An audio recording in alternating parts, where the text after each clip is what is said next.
So we'll start from the 18th verse, 8th chapter.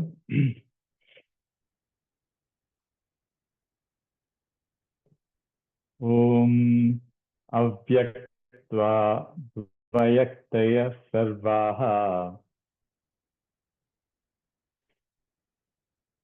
What have it? Avyaktadyaktayaः sarvaः. Avyaktadyaktayaः sarvaः. Avyaktadyaktayaः sarvaha prabhavantyah ragame. Avyaktadyaktayaः sarvaः prabhavantyah ragame. Ratyagame praliyante tatraivakyakta sanyage. Ratyagame praliyante tatraivavyaktasanyake. Bhutagramah ta evayam bhutva bhutva praliyate. Bhutagramasa bhutva bhutva praliyate.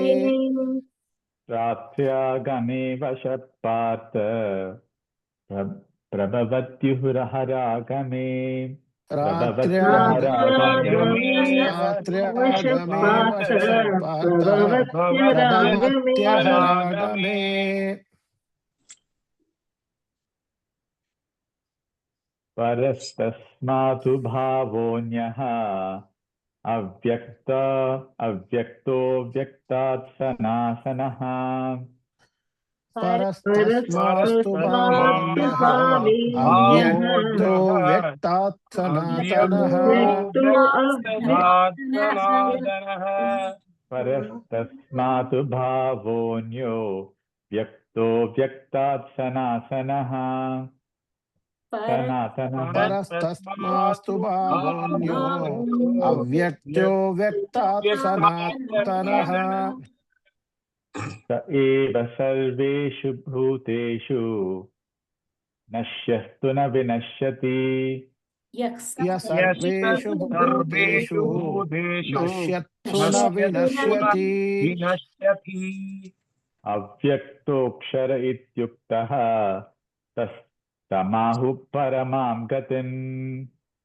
Avyaktoksara ityaktusu tamahu paramam gatim.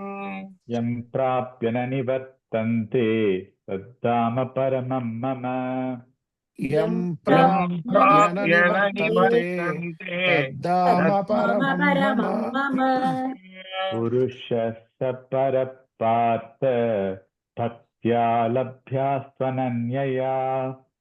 Purusha saparapārtha bhaktya labhyastananyaya.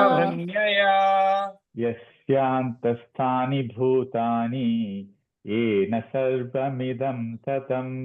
Yasyāntasthāni bhūtāni yena sarvamidam tatam. Yatra kāle tvanāvrittim āvrittim chaiva yoginah. Yatra kāle tvanāvrittim āvrittim chaina yoginah. Prayata yanti tam kālam vakshyāmi bharatarshava. Prayata yanti tam kalam vakshami bharatarshava. Agnirjyotirah shuklaha shanmasa uttarayanam. Agnirjyotirah shuklaha shanmasa uttarayanam. Tatra prayata gachanti brahma vido janaha. Tatra prayata gachanti brahma vido janaha. Dhumo ratristata krishnaha shanmasa dakshinayanam. धूमो रात्रिस्तथा कृष्णः धूमोरात्रिस्तथा षण्मासा षण्मासा दक्षिणायनम् दक्षिणायनम् तत्र चान्द्रमसं ज्योतिः योगी प्राप्य निवर्तते तत्र तत्र चान्द्रमसं चान्द्रमसं ज्योतिः ज्योतिः योगी प्राप्य योगी निवर्तते प्राप्य निवर्तते शुक्लकृष्णे गति ह्येते जगतः शाश्वते मते शुक्लकृष्णे शुक्लकृष्ण गति हेते गदीहेते जगतः जगद शाश्वते शाश्वते मते मते एकया यान्यनावृत्तिम् अन्यया वर्तते पुनः एकया एकया यात्यनावृत्तिम् याज्ञनावृत्तिम् अन्यया अन्यया वर्तते पुनः वर्तते पुनः नैते श्रुति पार्थ जानन् योगी मुह्यति कश्चन नैते नैते श्रुति श्रुति पार्थ ज्ञानम् पार्थजानन् योगी योगी मुह्यति मुह्यति कश्चन कश्चन तस्मात् सर्वेषु कालेषु योगयुक्तो भवार्जुन तस्मात् तस्मात् सर्वेषु सर्वेषु कालेषु कालेषु योगयुक्तो भवार्जुन भवार्जुन Yeah. So as we were touching up in the last class, there was a lot of discussion about what happens, depending upon how we live our life, to go to different lokas, as it was referred to, or we can call it the field of experience or similar experience, to higher and higher abodes. And the reference was given to Brahma Loka. Brahma Loka is also another place which is bound by space and time. Even though it is considered the highest of the lokas, one still goes and comes back, into a human body existence after the punyas that we have all done, very well in this life gets taken care of in that particular loka, right?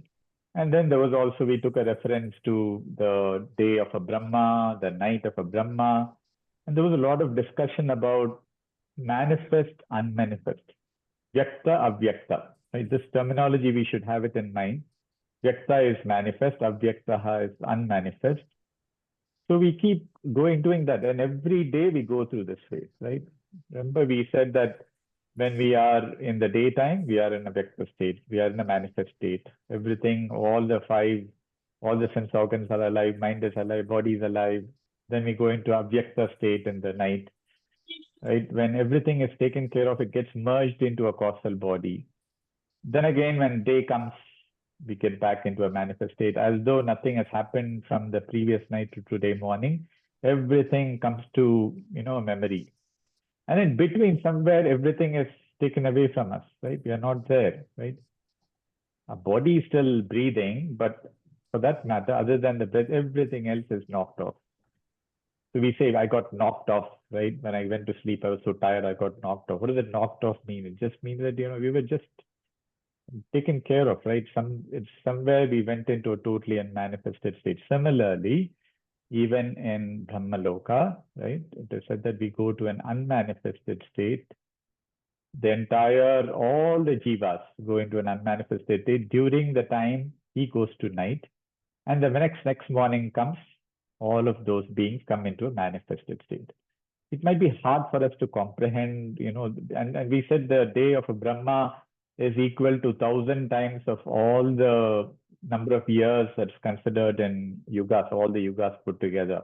It's a mind-boggling 4 million, 32 lakhs, etc. Right? So we don't need to so much get caught into that. We just need to understand that, the whole concept of time is so mind-boggling, right? For us, we just have a reference to time which is bound by events, but the whole thing is in a different, say, sphere of existence in other lokas, right? So, in Jupiter, the day and the night is different. In different lokas, it is different. In Brahmaloka, it is different. So for Brahma, for so many yugas, it just says one day and one night. It just can't be, it can't even be fathomable from the mind, right? So it's so gross, so beyond our scope of imagination. And that's the way it has to be. We have to have that aha feeling, this wonder feeling, what all exists in this world that I don't even know about. That sort of innocence of, ignorance has to come into us so that because there's so much to know. But what is it that we need to do is what we have to look at right now, right? I mean, I think that's all existing, that's all after the fact. So there is a reference to mukti in all of this, right? Mukti is the ultimate thing where, you merge beyond even the Brahma Loka, you merge with him, right? There's no coming back. You said this multiple times. 21st verse was one, he said, once you have attained the unmanifested imperishable, there's no way you're going to come back to this world.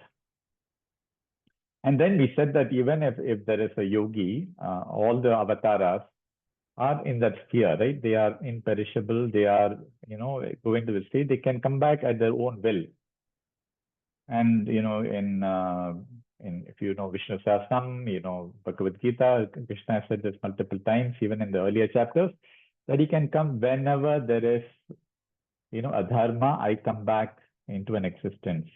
I take an avatara form and I fulfill whatever has to be done in this world, and then I go back. So in every yuga, Krishna said in this Bhagavad Gita earlier chapter that he takes a manifested form, right, to fulfill certain things. Right? Guruji himself has said that, he said there are lots of people who need to be taken to the higher abode. And that's one of the reasons he has come into this existence. So like that, lot of jnanis, lot of yogis that we've had in our in our country, Bharat, have done this, and they all are in some form representative of those yogis, realized souls who come, fulfill certain things, get certain things done for the best of mankind, and do it. So starting from the 23rd verse or 22nd verse is a very beautiful one. So something that it's probably very obvious, but we have to understand. See, one thing is to know knowledge, one thing is to know wisdom, etc. The most important thing that is highlighted here is that to reach that unmanifested state, right, or to reach that highest state that we refer to, the most important aspect of it is required is to attain it is devotion. And he uses the word ananya bhaktaha. Bhaktaha we all know is devotion. Ananya means what? Exclusive, single pointed, unwavering, right? Not getting digressed by any means. Exclusive devotion. So what does exclusive devotion mean? Right? That I'm constantly in that space. Right? And and this devotion, so this word devotion has got, devotion by itself, it's a chapter in 12th chapter, is Bhakti Yoga. And the reason it's given as such an importance to be given a chapter itself, you can understand, right, how much important it is in the spiritual life. So devotion, right, what does it do? What is devotion? What is not devotion? Let's ask ourselves. Love is very much connected with devotion, right? So all Swami Chinmaya, many of them say that, devotion is not about going to a temple. Devotion is not about, breaking some coconuts or doing 12 pradakshinas, around that. Yes, those are all mechanisms. But what does it do to you inside is what matters,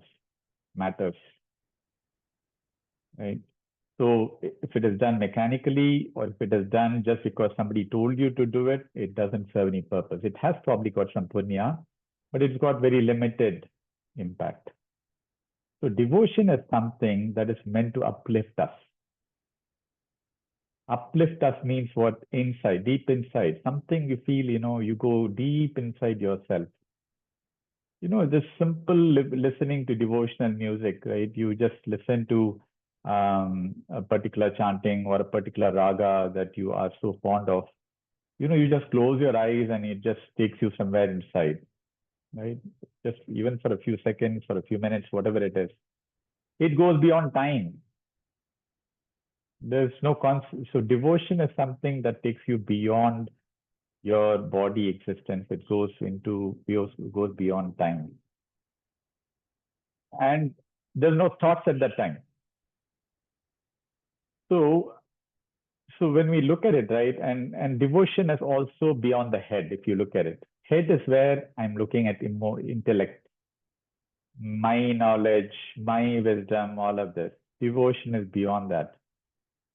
You would have seen, right? People in villages, people in those people who are what do you call aborigines, those people who live in very primitive environments, and they are there. I mean, you look at Native Americans, you look at even you go to villages in around India, they probably have very little knowledge in terms of, Vedic knowledge or anything, but their devotion at the highest level, right? They worship the sun, they worship the moon, they worship their own deities. For them, it's everything, right? And simple things in their life, they have a sense of gratitude. I got water today. Water is available today in the well. Sense of gratitude. I'm able to eat a meal today. Sense of gratitude. That is the kind of devotion, right? Just when you just say a simple thank you within yourself to the divine, you're connected. So it is beyond, where the mind is thinking. It is beyond all of that. And once in the devotion, it said that you're connected to the being. You're connected to that primordial space.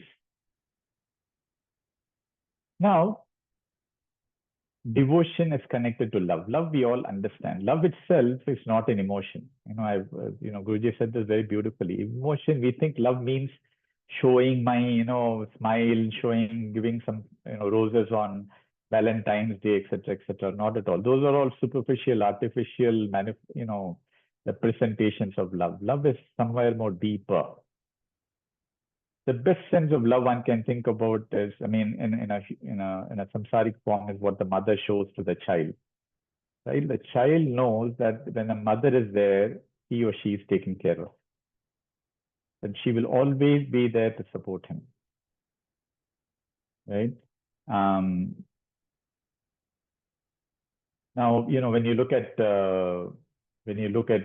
something, let's say the child has done something wrong, and somebody comes and harasses that child, or does something to the child feels uncomfortable. The mother may know that, yeah, he may have done a mistake, but love will prevail. There is a truth versus love. You'll always see love prevails, because that's what comes natural to all of us, And so when we are when we are in this love, so love is this motherly love, right? What is divine love? Divine love is what the Supreme does to all of us. Right? Even I make the worst of mistakes, he pardons us, gives us another chance. Correct yourself.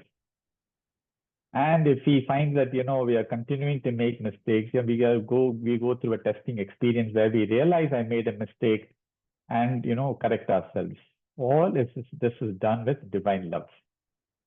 All the situations that we undergo in our life, where we think we are going through a hard time, is meant with a lot of love, where we learn to correct ourselves. A mother does gives messages to the child, or beats the child, or pranks the child, whatever it is, with love, right? It's not with any other feeling.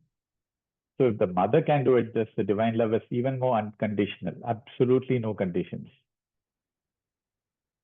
So devotion is something, Guruji says, is inbuilt in us. It is not something that I cultivate. It is not that by chanting something I cultivate devotion. Devotion is inbuilt. It's a part of our core existence. What it is that sometimes it gets shrouded by layers of, just like this love, right? So love, if you notice, is shrouded by insecurity.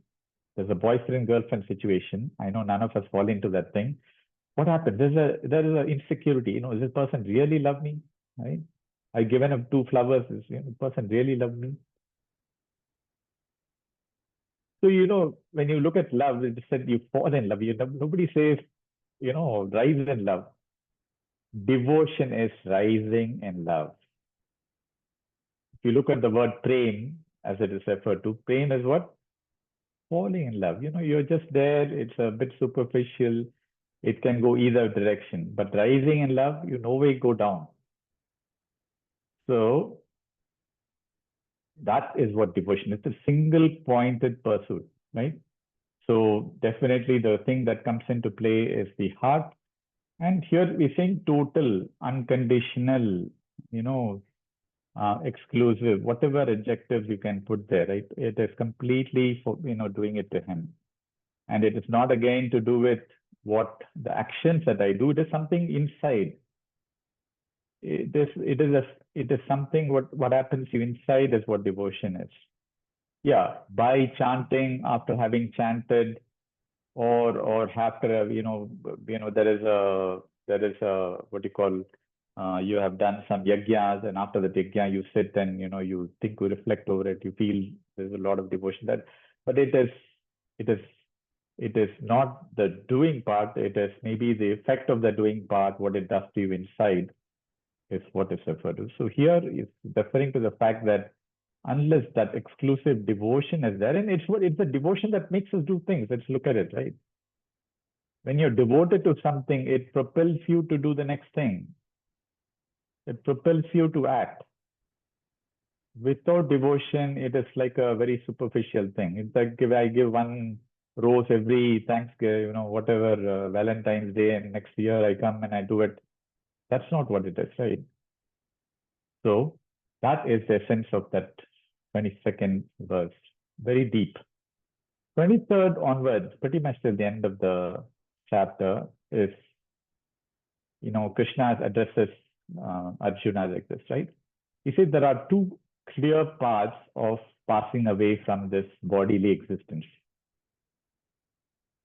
One leads to liberation, the other one leads to rebirth. Wow, you might all wonder, right? We might, I looked at, you just listen to the wow, let's hear this out. It looks so nice to hear a recipe to go to liberation. Everything comes with a little bit of clauses here, right? So what is it? Here we have to understand something. So if you see the verses, 24th, 25th, 26th, all these verses.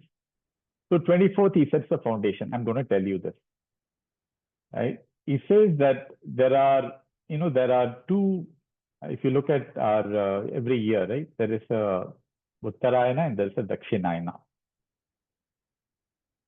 Right? In the Uttarayana phase, if you notice, the sun is at its, starts right after Sankranti. The sun is at its peak brightness. And then when Dakshinayana starts, slowly the weather starts cooling down, a lot more night than day. Night becomes longer. In the Uttarayana, day is longer. You see different things, right? And the whole nature changes between Uttarayana and Dakshinayana. So here, 24th verse gives a very, what Krishna says here is that those of us who leave the body during the Uttarayana phase, when the sun goes towards the northern side of it, then, or the bright side of, there is again a Shukla Paksha and a Krishna Paksha. So Uttarayana and Shukla Paksha, which is the bright side of moon, then those yogis, it's not about everybody, those yogis who have been, fully immersed into divinity, who have been doing all the sadhanas and who are fully devoted, single-pointed devotion, they reach the highest abode. They reach their destination, supreme destination, which is even beyond Brahma Loka. Right? There's no coming back there. But on the other hand, there is, of course, then what happens in the Dakshinayana phase? Dakshinayana phase, again, clearly just see what he refers to, 25th verse. Those who are practitioners of Vedic rituals, who have been meditating, who have been doing all the practices, etc., but have residue of impression still there, residue of desire still there, unfulfilled desires still there. If they leave during the southern hemisphere from the body. Southern hemisphere is a phase where it is considered the darker of the two half of the year. Uttarayana is considered the brighter part, Dakshina is the darker part. And if you notice, especially during, there is a lot more smoke, there is a lot more things that is happening in nature, especially as it gets to November, December timeframe. If you go towards all of India, you'll see a lot more of that smoky kind of atmosphere, fog, this, that, etc. there, right? So they reach different celestial abodes, including Brahmaloka. All of them reach there in that phase. And then after some time, they come back to this earth in a human form. Now here, notice two things, right? Notice one thing, sorry, is that they are both referring to people who are in the spiritual path. Let's be very clear. We are not talking about people who have done, papas, have incurred a lot of sin and so forth. For them, this is not even applicable. So here, one thing we have to remember as we go into later and later chapters, we are talking about people who are already in the path. Rarely will Krishna refer to somebody who is not yet there, because, the earlier chapters, all that was referred to, right? Karma Yoga, etc. People, what happens to them, people who are angry. Here we are talking about some degree of maturity in the spirituality, some degree of growth in the spirituality. Somebody who's been practicing regularly, may not be 100%. And even there, that's where 24th verse, or the person who's going in the Uttarayana, somebody who's, very, has probably been doing it for years, or has been blessed by a guru, or has been doing it for multiple births, whatever it might be. He's incurred so much that he's gotten devoid of even those little impressions of desire. He's zero. He's fully contented, fully centered. On the other hand, the 25th verse, who's Dakshinayana part, is somebody who is, now how do we relate to this, right? The bright and if you look at the daytime, just look at it from a logical perspective here, right? When we look at the sun, whenever the sun comes early in the morning, what happens?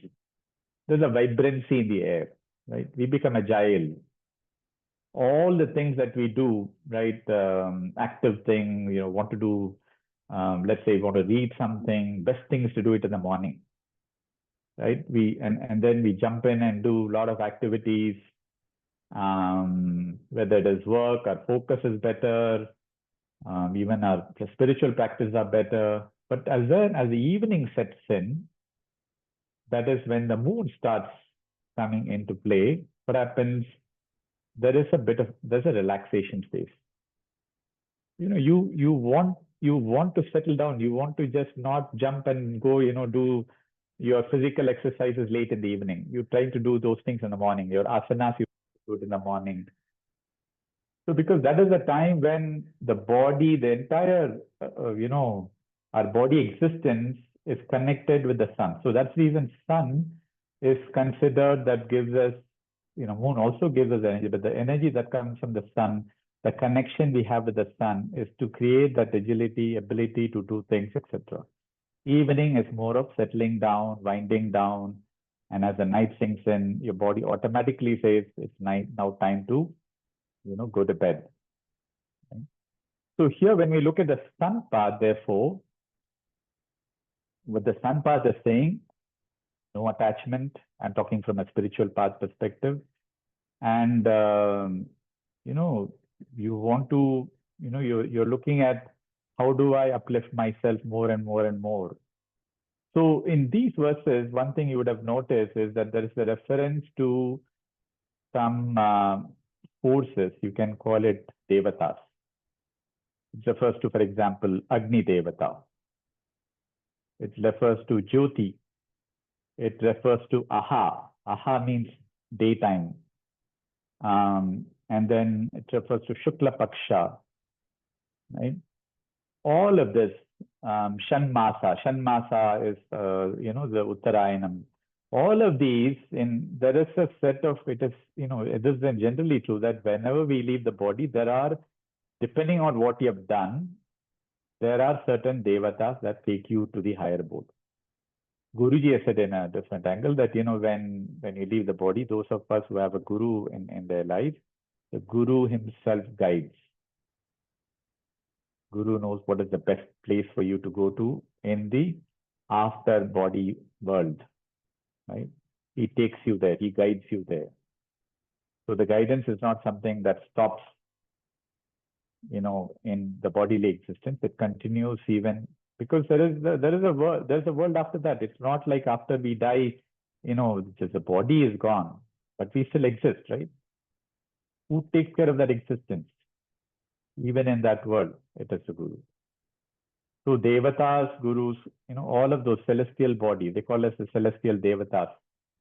They take us to the appropriate world, and appropriate world, depending on how much of punya and so forth, we fulfill them and then we come back.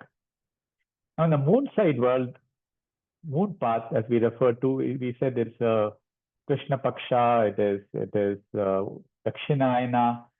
So these yogis, we are still referring to yogis. And yogis, I'm not talking yogis in dadiwalas, etc. It could be any normal person, but somebody who's been very devoted, somebody who has done a lot of practices and still has got some attachments.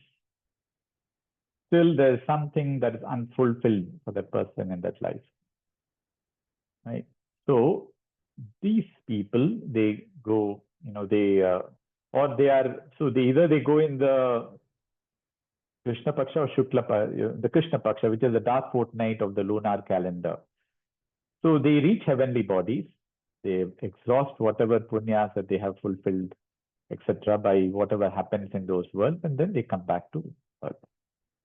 So we just need to understand that in all of this,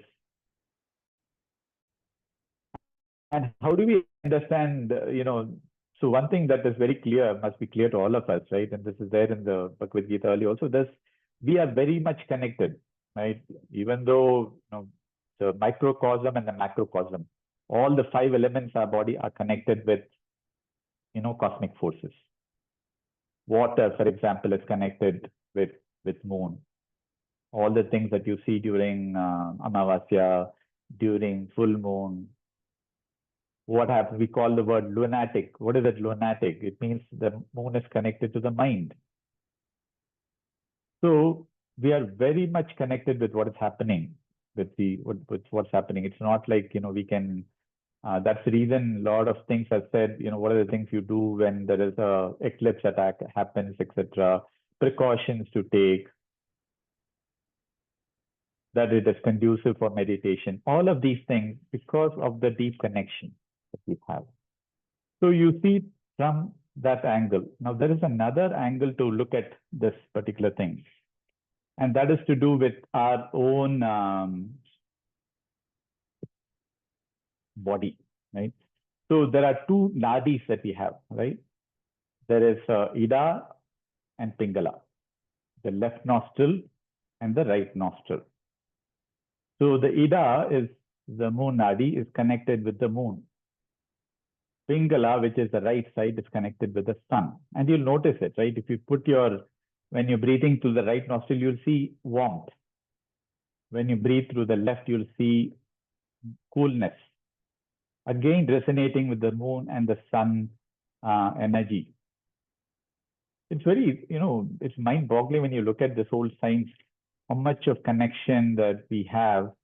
Sometimes we are so oblivious to what is happening there. So, when we were born, right? What is it that there was a set of, we go to some Jyotisha, etc., and then they give us a lot of birth charts. This is the time, this is the day, this was on this particular nakshatra, the person was born.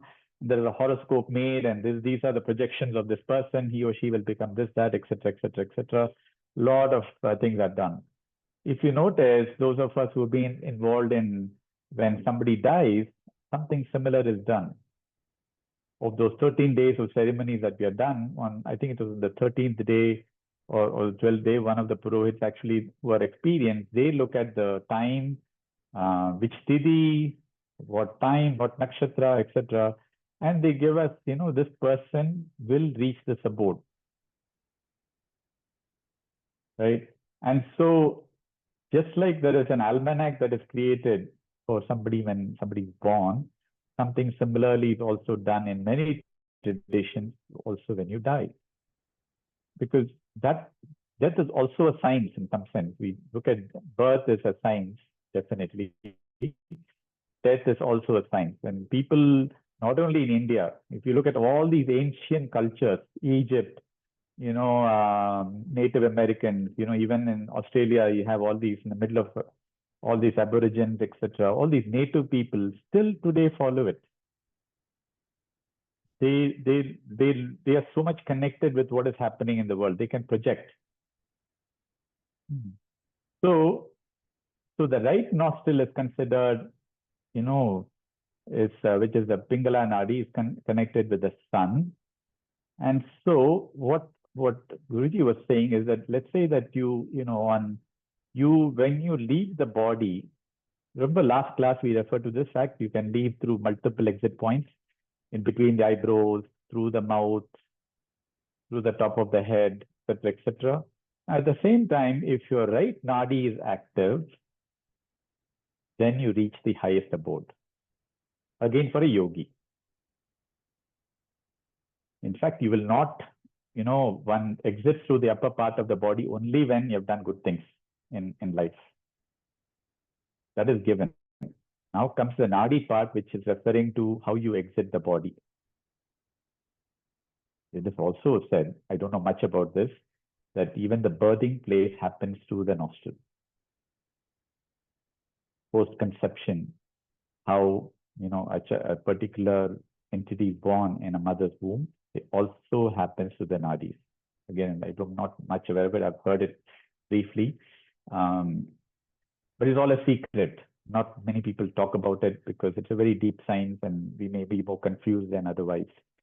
So, the beauty about the right nadi, and this, I remember, during, I think COVID times, I remember, I was just happened to get connected to some lecture or online talk. At that time, there were so many online talks. There was one online talk by some Swamiji or some saint in the north, and he had 1 hour, 1.5 hours only talking about these two nadis. What is the importance of right nostril or the left nostril?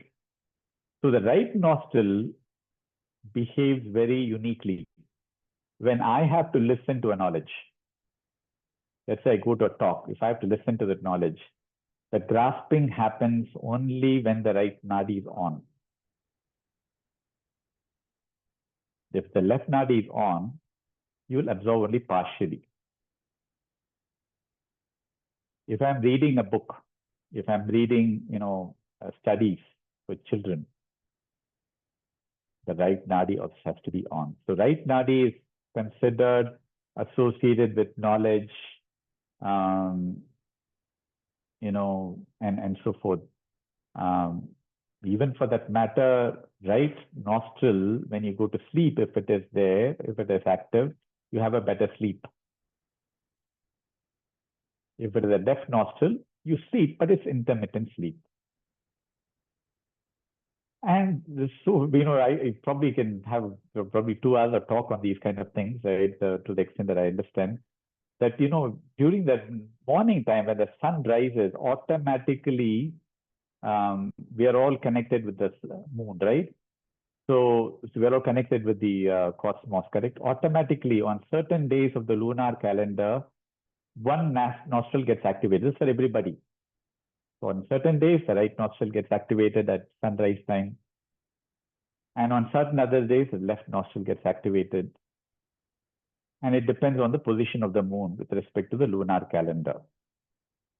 So not only that, it is said that, when we do the elimination process in the morning, the elimination process is best when the right nostril is on. The question is, boy, am I going to look at all these nadis and then only do certain things? Probably not. Automatically, certain things happen. right? But you would have seen some, and I've seen Guruji do this, and I've done it also a few times. There is sometimes you'll see the sages carry a danda meaning a stick or something. So what you do is, I'll just show it here. You place a danda, on between deep inside, close it here and breathe in. Breathe, take a few breaths for about a minute or so. You'll notice that you start breathing to the other nostril. So if I have to breathe through the right, I place it here, close my eyes and do a few breaths. Automatically, you'll start breathing to the Pingala side after some time. I don't know how long it lasts, but you'll start breathing. Similarly, if I go to the left, I go to the right side. So they take this danda or a wooden stick, place it here, because there are certain nerves that get activated when you do this, that's connected. So the right part of our body, always remember, is connected with the left nostril. And the left body is connected to the right nostril. This we should remember very clearly. And that's the science that is followed here. So you see from that angle also, so here, there it was referring to Uttarayana, referring to when the sun is at its peak level, same thing, the right nadi, which is the Pingala nadi. Now then there is also, both the nadis are on, which is referred to as Sushumna nadi. Sushumna nadi is active only, in fact, when Sushumna nadi is on, it's only conducive for a couple of things. It is not meant for, studies will not happen. Of course, you'll not get it during sleep, etc. It's when you meditate, when you go to a temple, when you do your prayers, automatically both the nadis are on. This without any doubt. You go to an ashram, you enter the ashram, or there is a satsang Guruji is coming, you see automatically both the nadis are on. Because that is a deeper state, it's a meditative state. Interestingly, when you go to an airport also to catch a flight, both the nadis get on. Why? Tell me. Because the airplane uplifts you, takes you to a higher elevation. There's a science in all of this. I didn't know. The Guruji only was saying that you go to an airport, also this happens. It's got nothing to do with whether it's spiritual or whatever, but somewhere there is a connection that the whole thing is so fascinating. See, we're all connected so much with vibrations and energy, right? So if you go in an airport, right, what is happening? The entire place is all, flights that have just come 30,000 feet above and come down and going to go there. So the body is automatically connected to that space, and it all happens. So anyway, let's not go too far into that particular thing. So when eating happens, when we eat, when the night nostril is on, digestive power is better, listen to knowledge, meditation, prayer, etc. both are on. All of these, therefore, are connected. So therefore, if you see these 3-4 verses, what is it telling? That those of us who, who have been evolved, been doing things, etc. And so the 27th verse, right, before the last verse, what Krishna says is that people who are in the knowledge, don't look at which nadi I'm going to go by, or which, whether it's Uttara and Dakshina I'm going to go by, because it's going to be taken care of. It is not that, I'm going to plan. The only set of people who can plan exactly when they leave are very, very evolved people, like Bhishma Pitama was one such person. And for that matter, all yogis. Ramakrishna Paramahamsa decided when he was going to leave the body. Pretty much all the saints, right? They are so evolved, they decide exactly when they have to go. For all of us who are in the path, the divine takes care of what is the right time to do it. Right? I can't decide exactly that, that has to happen by this. You do your good work. So the bottom line for us is, what is it that we do now? And that's where we will go to this 28th verse now. We'll chant it and the concluding thing. Then let's go to the 28th verse now.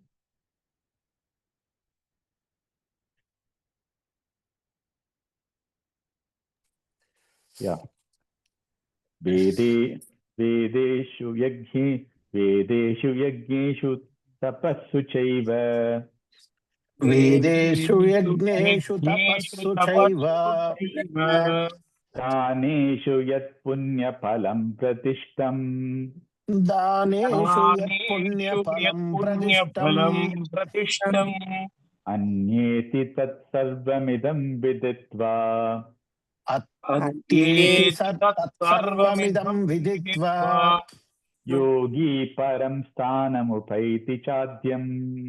Yogi param परं stanamupaiti स्थानमुपैति chadyam. चाद्यम् Om Tat Saditi Srimad Bhagavad Gitasu Om Tat Saditi Srimad Bhagavad Gitasu Upanishatsu Brahma Vidyayam Upanishatsu Brahma ब्रह्मविद्यायां Vidyayam Yoga Shastre Sri Krishna Arjuna Samvade Yoga योगशास्त्रे Shastre Shri Krishna Arjuna Samvade कृष्णार्जुनसंवादे Akshara Brahma Yogo Nama Ashtamodhyayaha Akshara Brahma Yogo अक्षरब्रह्मयोगो Namaha नाम Ashtamodhyayaha. अष्टमोऽध्यायः The 20th verse gives us very clear message.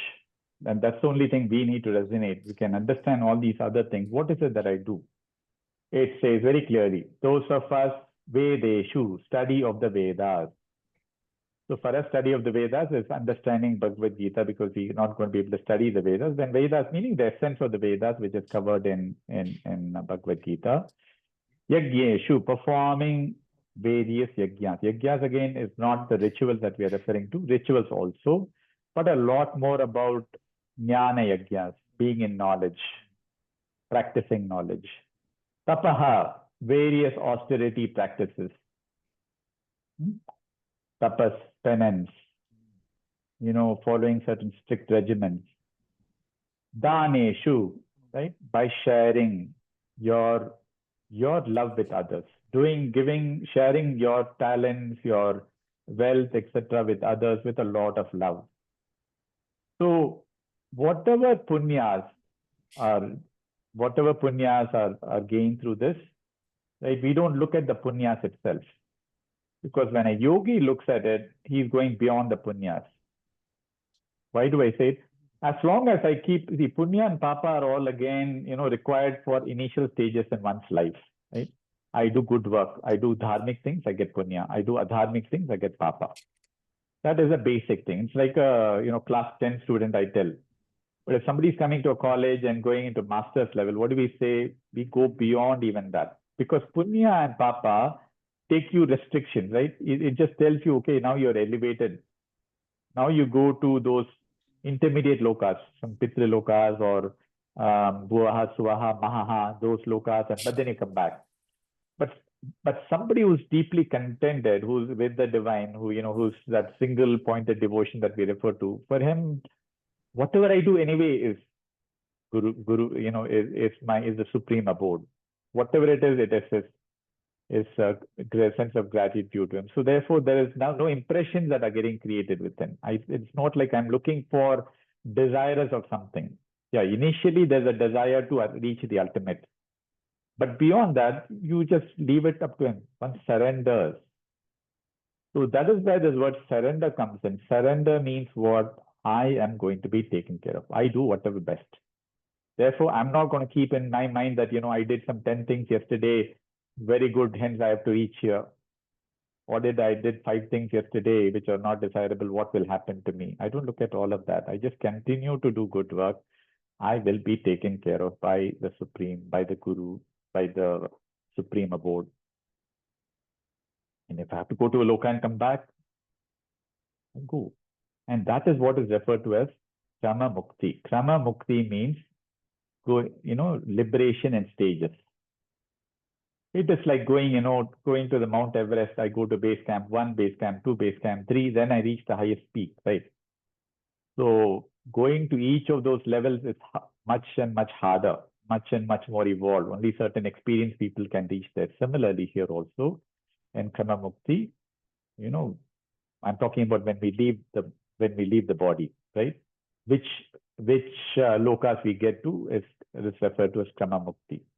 Jivan Mukti is somebody who is living and is evolved. We are not even talking about that. Jivan Mukti is somebody who is living at the liberation, is completely, even though in the physical body, those realized souls that we see around, they're all Jivan Muktas. Here we are referring to, once we leave the body, what happens. So this is where it reaches. If you connect this last stanza, you can connect with the first few stanzas of this chapter.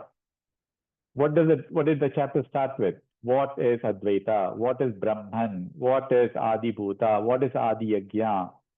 What is Aksharaha? Remember all of them? And the same thing is covered also in the last stanza. That you have to be in the space of Adi Devata, Adi Yajna, Adi Brahman, Aksharaha, all of them to go higher and higher within yourself. So I think with the blessings of the divine, with the blessings of the Guru, you have completed the 8th chapter. And again, thanks for all of you for being there. There's always, with everybody's presence, that everything happens. So a lot of gratitude to all the things that made it happen. So that we'll close today. I'll close and then we'll come and get some questions. Om Purnamada Purnamidam Purnat Purnamudachyate Purnasya Purnamadaya Purnameva Vashishyate Om Shanti Shanti Shanti Harihi Om Shri Gurubhyo Namaha Harihi Om. So we will do the revision in the next class as we normally do. So let's all come prepared, do our due diligence to learning again and sharing all our thoughts. So who would like to take any takeaways from today? We can all share.